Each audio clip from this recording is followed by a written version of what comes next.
साईं राम। आप सभी को रक्षाबंधन की साईं डिवोटी फैमिली की तरफ से हार्दिक शुभकामनाएं और बाबा का बहुत सारा प्यार।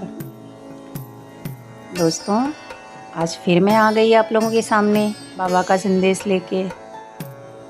मैं बाबा का संदेश एक छोटी सी कहानी के ज़रिए बताती हूँ, जिससे कि आप लोगों को ज़्यादा समझ में आए। बोलते हैं कि अगर हम कहानी के ज़रिए किसी को समझाते हैं तो बहुत आनंद आता है और सब लोग कहानी की तरह सुनते हैं, तो सो आचरण में भी आते हैं।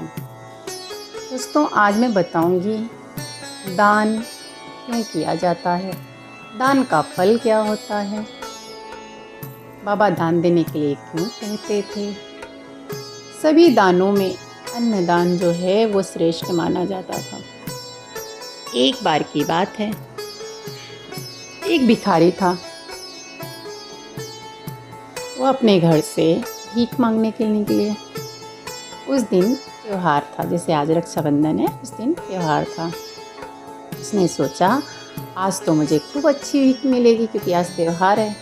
ऐसा सोच करके वो घर से बाहर निकला। और हाँ, जब घर से बाहर निकल रहा था तो एक कटोरी झोली चावल जो है, अपनी जो भिक्षा की झोली थी उसमें डालकर निकला, लोगों को दिखाने के लिए कि मुझे पहले से ही भिक्षा मिली हुई है। ऐसा करते करते वो आगे बढ़ते हुए जा रहा था तो राजा सामने से आता हुआ उसे दिखा। राजा की गाड़ी आते हुए उसको दिखी तो वो सोचने लगे, अब आज तो राजा मुझे बहुत सारी भिक्षा देगा। अभी तक मुझे राजा ने भिक्षा नहीं दिया क्योंकि मुझे द्वारपाल जो है अंदर जाने ही नहीं दे रहे थे।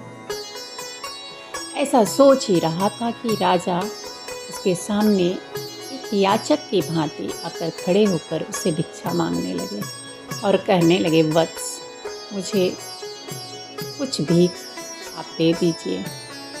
आप पहले इंसान हैं, इसलिए आप मुझे निराश मत कीजिए, आप मुझे कुछ भीख ज़रूर दीजिए।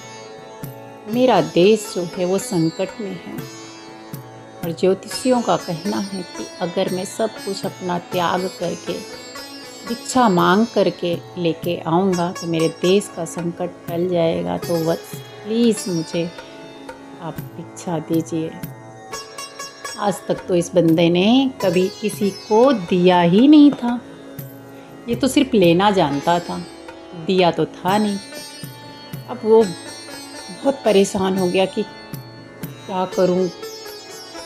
उसने क्या किया, भिक्षा देना तो पड़ेगा, ऐसा सोच करके उसने चावल का एक दाना उस झोली से निकाला और राजा को दे दिया। राजा चावल का दाना लेके आगे बढ़ गया। उस दिन उस भिखारी को किसी ने भी भीख नहीं दिया और राजा को सब आगे बढ़ बढ़ के भीख देने लगे। ऐसे टाइम बीता, शाम हो गई। वो घर पे आया निराश होकर के और अपनी पत्नी को वो झोली दे दिया। उसकी पत्नी ने जब झोली पलटा तो चावल का जो एक दाना था वो सोने में बदल चुका था, वो सोने का दाना बन चुका था। वह अपने पति से इसके बारे में पूछती है कि ये सोने का दाना कैसे हो गया। तब वो ज़ोर ज़ोर से रोने लगा और कुछ कहने लगा। उसकी पत्नी ने बोला कि मुझे आप विस्तार से समझाइए, हुआ क्या, आप रो क्यों रहे, इस चावल का दाना जो है वो सोने में कैसे बदल गया, प्लीज़ मुझे बताइए बात क्या है, मुझे विस्तार से समझाइए।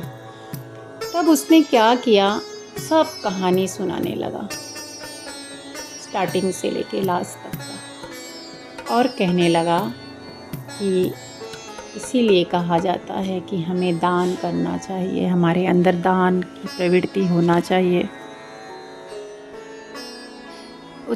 जो दान हम देते हैं वह जो है वह स्वर्ण बन जाता है और बाकी सब जो हम इकट्ठा करते हैं वो मिट्टी बन जाता है। उस भिखारी ने कहा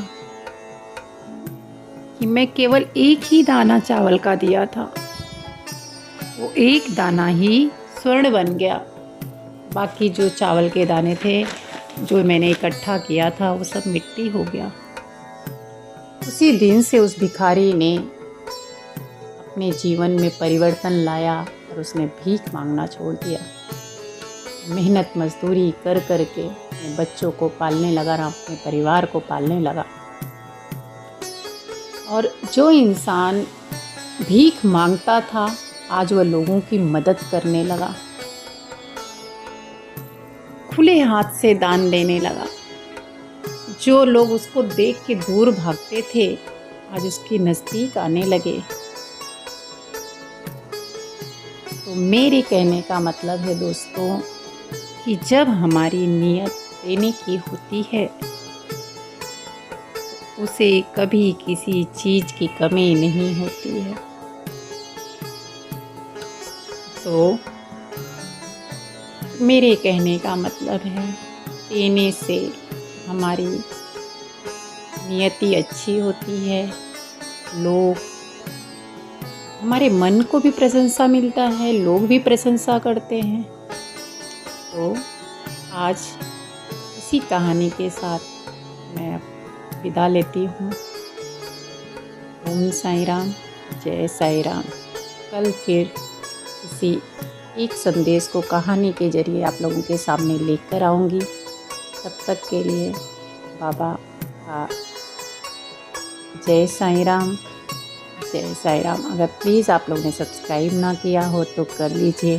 तो आगे बहुत सारी ऐसी कहानियाँ हैं जो मैं आप लोगों के सामने लेके आऊँगी। तो इसके लिए सब्सक्राइब करना ना भूलें। प्लीज़ लाइक कमेंट भी कीजिएगा। ओके, ओम साई राम।